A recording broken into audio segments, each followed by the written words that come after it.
Always drunk. That's what people thought about Serge Savard after his shocking arrest in 2004. The legendary Montreal Canadiens icon was caught driving with twice the legal blood alcohol limit, crashing into two cars in what became a very public embarrassment. But this single moment of poor judgment almost overshadowed one of hockey's most remarkable stories of perseverance and leadership. Serge Savard wasn't just any hockey player. Known as the Senator for his cool, calm presence both on and off the ice, he spent nearly 3 decades defining what it meant to be a Montreal Canadien. His journey from a gifted teenager to a Hall of Fame defenseman and championship-building general manager is a masterclass in adapting to overcome seemingly impossible challenges. Savard's rise to hockey stardom began with remarkable speed. At just 15 years old, he was discovered by a scout during a school hockey game. Within 2 seasons, his natural leadership abilities earned him the captain's role with the Montreal Junior Canadiens. His talent was undeniable, and by 1966, he was awarded the Ken McKenzie Trophy as the Central Professional Hockey League's Rookie of the Year while playing for the Houston Apollos. In 1967, Savard officially joined the Montreal Canadiens' star-studded defense corps, beginning what would become a legendary 15-season career with the team. Early in his NHL journey, Savard was known for his dynamic, offensive style that was rare for defensemen of that era.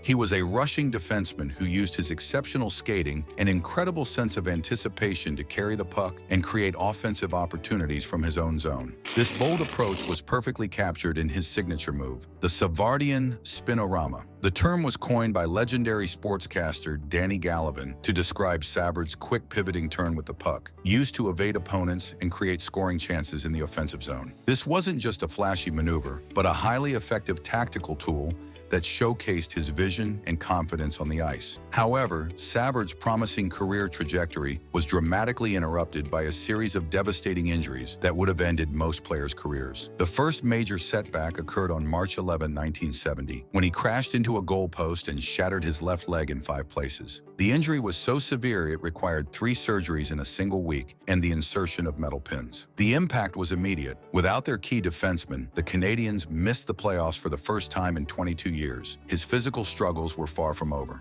On January 30, 1971, following a low hit by Toronto's Bobby Baun, the same leg broke a second time. This injury required a bone graft and sidelined him for nearly a year. While his teammates won the Stanley Cup that season, Savard was unable to participate in the playoffs and isn't officially credited with that championship ring. The third significant injury came during practice for the legendary 1972 Summit Series against the Soviet Union. A shot by Red Berenson resulted in a hairline fracture in his right ankle, forcing him to miss 2 crucial games. Sports Illustrated dubbed him hockey's unluckiest player, and many wondered if his career was over. But Savard refused to let these setbacks define him. Instead, he underwent a fundamental transformation as a player. He lost some of his speed and offensive rushing ability, but he retained his exceptional mobility and leveraged his supreme intelligence to completely reinvent his game. He consciously transitioned from a risk-taking offensive player to a more cerebral, stay-at-home defender.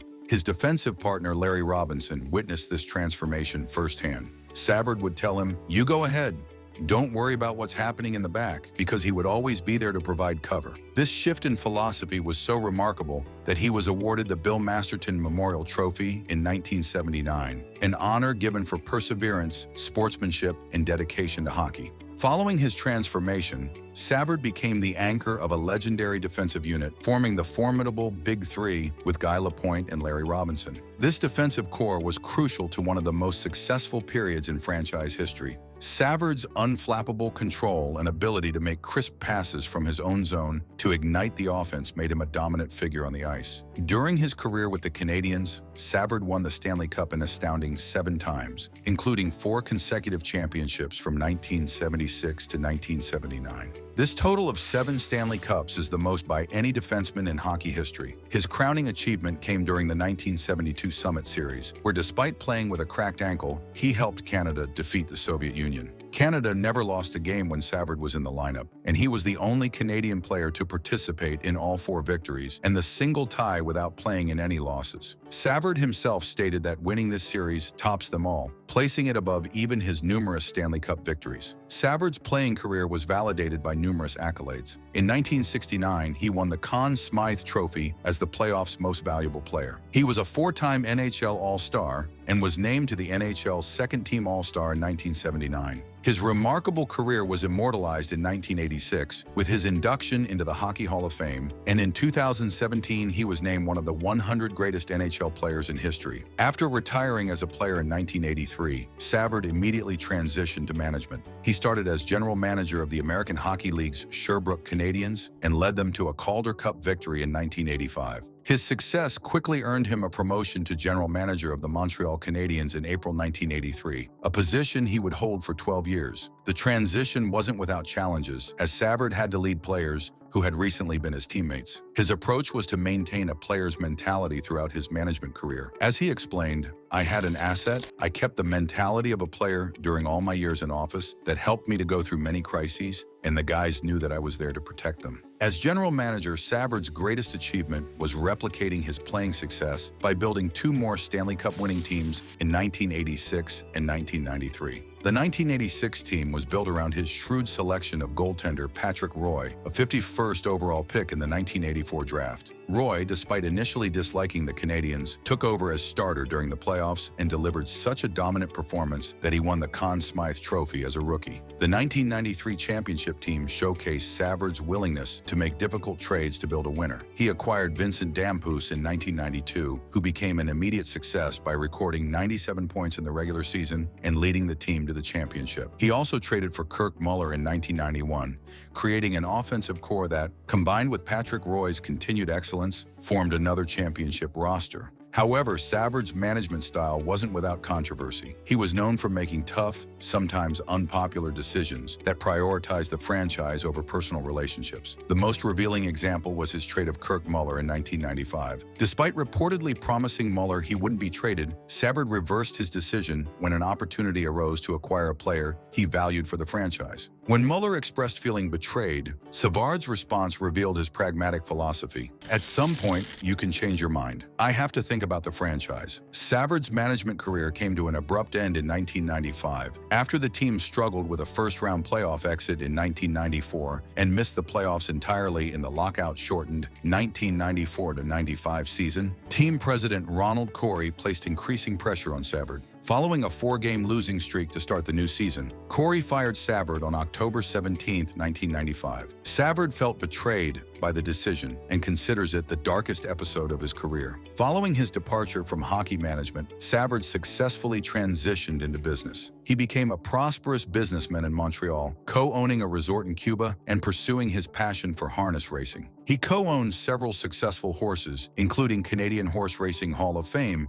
inductee Shadowplay. He also maintained a strong public presence, serving as chairman of Montreal's annual Canada Day festivities. But it was in September 2004 that Savard faced his most public personal setback. After two minor fender benders, he was arrested on suspicion of drunk driving. Tests revealed his blood alcohol level was twice the legal limit. He initially pleaded not guilty, but later changed his plea to guilty in May 2006. On September 21, 2006, he was sentenced to a one-year driver's license suspension and fined $1,100. Following his sentencing, Savard publicly expressed genuine regret for the incident. He stated, "When you're in that position and you consume too much alcohol, you're not in a position to take the right decision, and that was my case 2 years ago. I regret this incident, and I'm very sorry about it." The Montreal Canadiens' response to this situation was remarkable and telling. The day after his sentencing, the team announced they would retire his jersey number 18. This timing wasn't coincidental. It was a calculated decision to publicly affirm his heroic legacy at the exact moment his personal crisis was reaching its conclusion.